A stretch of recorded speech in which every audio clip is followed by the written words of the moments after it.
The narrow mountain road climbing into the Appalachian range felt as if it had vanished even from the map itself. Road signs had long since disappeared. My phone screen had frozen on the message. No service. My headlights pushed into the fog, only to be swallowed and reborn again.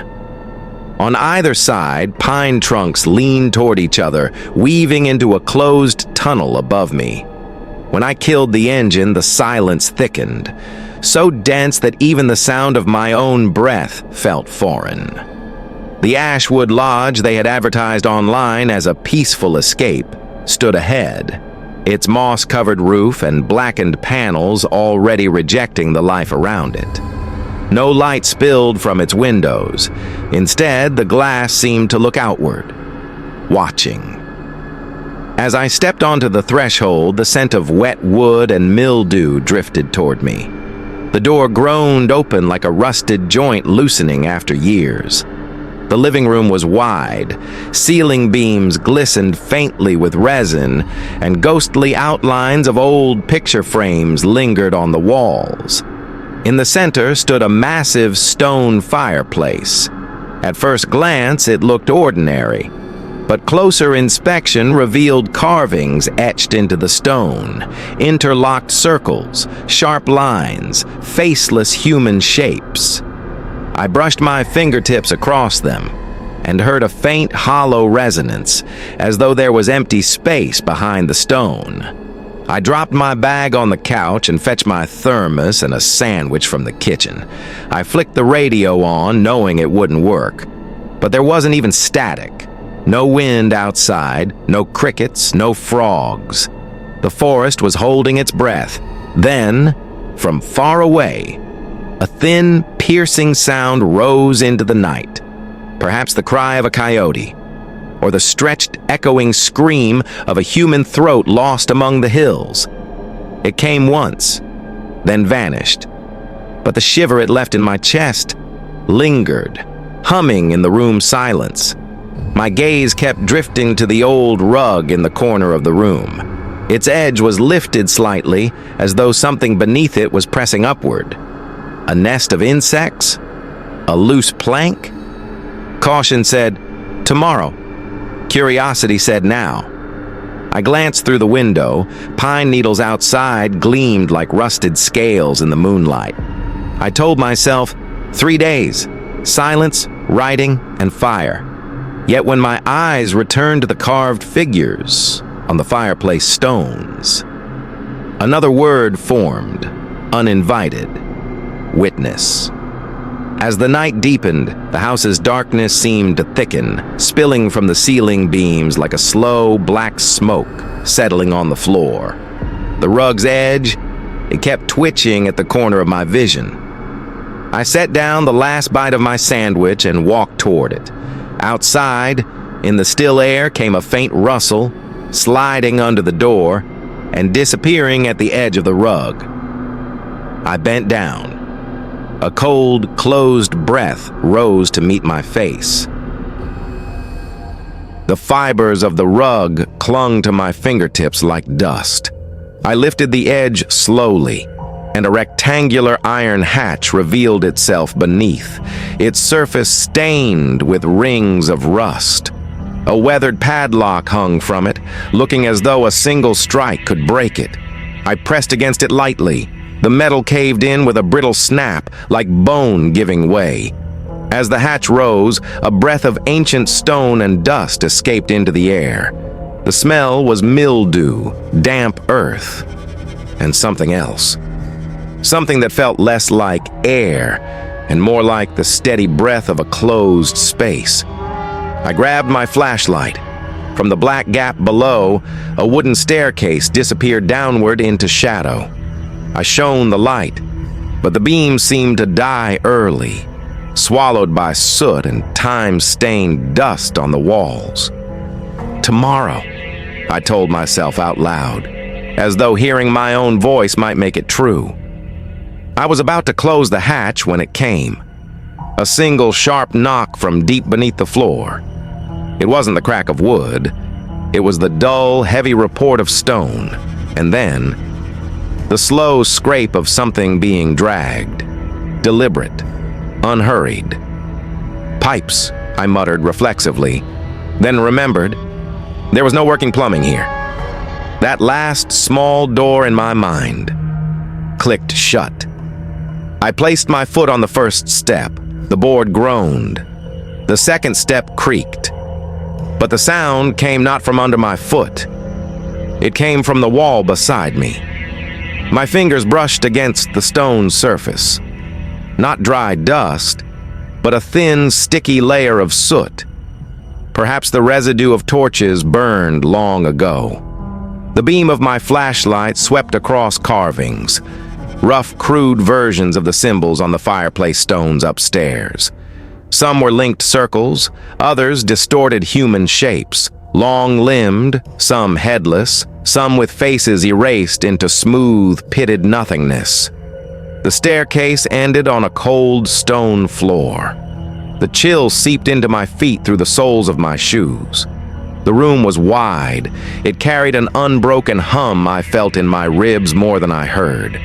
I swung the beam, and there, in the center, a broad stone circle lay inlaid into the floor. Its stones were darker, denser.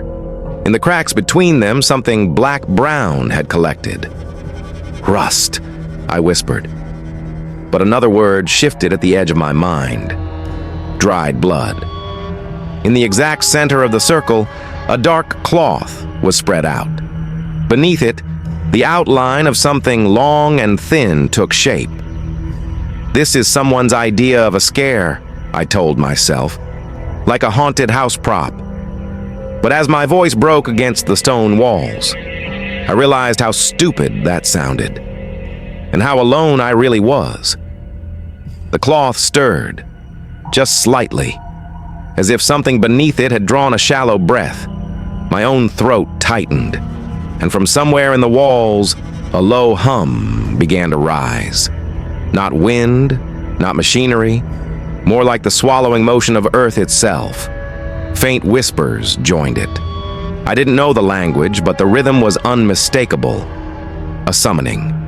As my eyes adjusted to the gloom, I saw them. Crouched silhouettes in the corners of the room. Still, but heavy in their watching. I considered turning back toward the stairs. In truth, it wasn't much of a consideration. My body wanted to run. My mind was locked in place. I stepped back, careful not to touch the lines of the circle.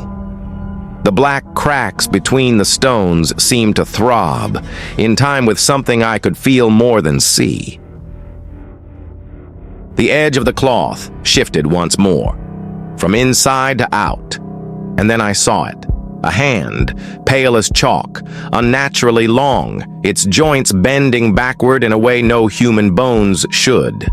The nails were opaque, the color of stone dust. They absorbed the light, gave nothing back. The hand glided over the edge of the cloth, fingertips rasping across the stone, then withdrew into the darkness beneath. Everything above the wrist was hidden, but its presence left a vibration in the carved symbols on the walls. A subtle resonance that trembled in my teeth. The whispers in the corners swelled, some merging into a single compressed tone. Less a sound, more an order. Not spoken to my ears, but pressed into my ribs. My flashlight caught another detail. On the wall, one figure was carved differently from the rest. Arms crossed over its chest, its head completely hollowed out. Not chipped away into roughness, but cut into a smooth, perfect void. I raised the beam toward it. The light disappeared, not dimmed, swallowed as though there was no stone behind that opening. It wasn't a recess, it wasn't shadow, it was depth. It's not a hole, I muttered, my own voice strange in the air. It's a mouth. A stone wall with a mouth. The thought sat in me like a stone in water. When I lowered the beam, I swore the void exhaled. A thin current of air brushed my face. Not cold, but carrying a heat so ancient it felt wrong. The crouched silhouettes didn't move, yet the weight of their gaze tightened around me. Turning your back on one is stupid. But my eyes sought the staircase anyway. My fingers traced the wall along the carved lines. In some grooves, I felt a faint buzz, like the stone recognized my touch. And then, the barest rustle from beneath the cloth, the dry scrape of fabric over stone. My flashlight flickered, threatening to go out. My mind scrambled for an explanation. This is the work of some collector. A ritual chamber. Maybe the remnant of an old sect. The sentence felt like a joke, and no one laughed. The hum deepened. The wall symbols began to glow faintly, not with the quiver of reflected light, but with their own cold phosphor. First the outer rings lit, then the paths that spiraled inward, until the very boundary of the stone circle was marked in a dim pulse. I swung the beam toward the center. The cloth had stopped moving. The hand was gone. But the floor breathed. As I backed away, careful not to step on the markings, my eyes caught a dark smudge along the edge of one of the stones. Roughly oval, like the impression of a fingertip. It wasn't fresh, but it was not fully dry either. In the corners, the silhouettes were still crouched, but I knew they had turned their heads toward me. The stairs were close. A thin flame of hope flickered in me. Climb, close the hatch, run to the car. It died the instant I saw the wall, where the stairs should have been. There was only stone. The opening had been rewritten, sealed with dark red markings that moved, subtle as breathing, as though the stone itself were alive. And in the same moment, in the middle of the circle, something rose to its feet. The silhouettes in the corners, as if responding to an unseen signal, lifted their heads in perfect unison. Where faces should have been, there was only the smooth surface of stone. Yet beneath that surface, I felt movement, as though something on the other side of the wall was leaning in to look at me. Then came the sound. It was not a scream in the human sense. It was the shriek of rusted iron hinges grinding against stone, the deep groan of ice scraping down a cliff face, and the muffled crack of a tombstone splitting all at once. The vibration passed through my ribs, pulling something out from behind my knees. My flashlight shook, its beam sliding over a carved figure on the wall just as, for the briefest moment, the carving bulged outward, as if the stone were remembering a shape it once held. The floor answered the sound with a pulse of greenish light, beating outward from the center of the stone circle like a heartbeat. The outer ring glowed, then the inner paths, then the very center itself. I tried not to look, but the human eye is treacherous. It seeks what it's told to avoid. In the middle of the circle, the cloth was gone. In its place stood a shape. Taller than a man, shoulders narrow, body taut as wire. The place where a face should have been was nothing. Two round, even voids sat where eyes might go. Not empty sockets, but holes punched clean through reality, spilling darkness that was darker than the dark around it. When it lifted its hand, the air recoiled. My flashlight's beam rippled like tissue in a draft, and then died. Darkness pressed down, not rushing in as if from outside, but rising up as if it had always been here, waiting for permission. In that blind black, the silhouettes did not move, yet they drew closer, and from deep below, the hum returned. This time, there was shape to it, not words I could name, but meaning that branded itself directly into my chest. You should not be here. Hearing a voice from within your own ribs is worse than hearing it in your ears. The air chilled further, and with it came the scent of cold. Something sharp, mineral, ancient. My eyes caught movement. On the wall, the headless figure's neck void shimmered faintly. In a place with no light, it swallowed even the darkness. The markings on the floor shifted again, slowly opening and closing, like the ribs of some buried thing. Somewhere deep in my memory, a child's panic stirred. That old, nameless terror of dark hallways where running means it will chase you and standing still means it will fall upon you. My knees loosened. My hands found the wall. The stone trembled beneath my palm, as though it recognized me. "Stop!" I said, pathetic, almost a plea. "Please, just stop." No answer. Only air growing thicker, heavier, until the silence itself felt like a weight. In the absolute dark, the tall figure in the center moved, or rather, it was simply closer. I hadn't seen it step. I just knew the space between us was gone. Those faceless voids where eyes might have been tilted toward me, and the world itself leaned forward, like a well's rim, pulling me in. I was on my knees before I realized it, the cold of the stone seeping not into my skin, but into the definition of my body, right beside my ear, so close I could feel the shape of it. A whisper formed. It was my voice, familiar as childhood, and wrong in every other way. "Welcome home." The words didn't settle in my throat. They sank directly into the empty space inside my chest. In that moment, I saw the fireplace upstairs, the key I'd left on the table, the edge of the rug. They were like photographs in my mind. Then they went out. Those twin voids, those perfectly round punctures in reality, pulled at my gaze. I tried to look away, but felt as though I had no head to turn.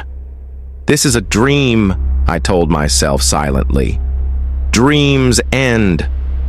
From somewhere on the wall came the faint crack of a fracture forming. A thread of ancient air slid into the room, and within it, like a voice speaking from underwater, I thought I heard, "Go back."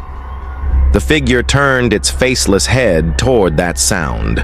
The markings on the floor shifted once again, and in the center a second darkness opened, deeper, wetter. Not the absence of light, but the presence of something that dripped. "I want to leave," I said in my mind. My body sent it out like a signal. The figure leaned in, and with a tone I felt inside my skull, it whispered, "You're already here." The world closed like a book with leather covers, and I was caught between the pages. When I woke, if I had slept at all, I was upstairs in front of the fireplace. My thermos was tipped over, coffee pooling in a dark stain on the floorboards. Moonlight slid through the window like dusted milk. The rug's edge was still lifted. The hatch was in place. The broken lock lay beside it, like a dead beetle. On the table, a photograph I didn't remember bringing. An old print of the house's front. A man, two women, and a child standing by the door. The child's face had been cut away to black. Not a hole through the paper, but to somewhere else. I opened the door.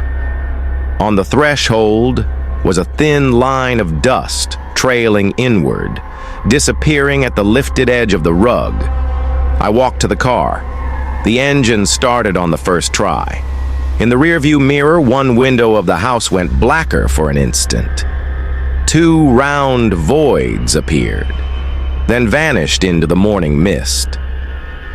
By the time my phone found signal, the time on its screen made no sense. I kept driving, swearing never to return.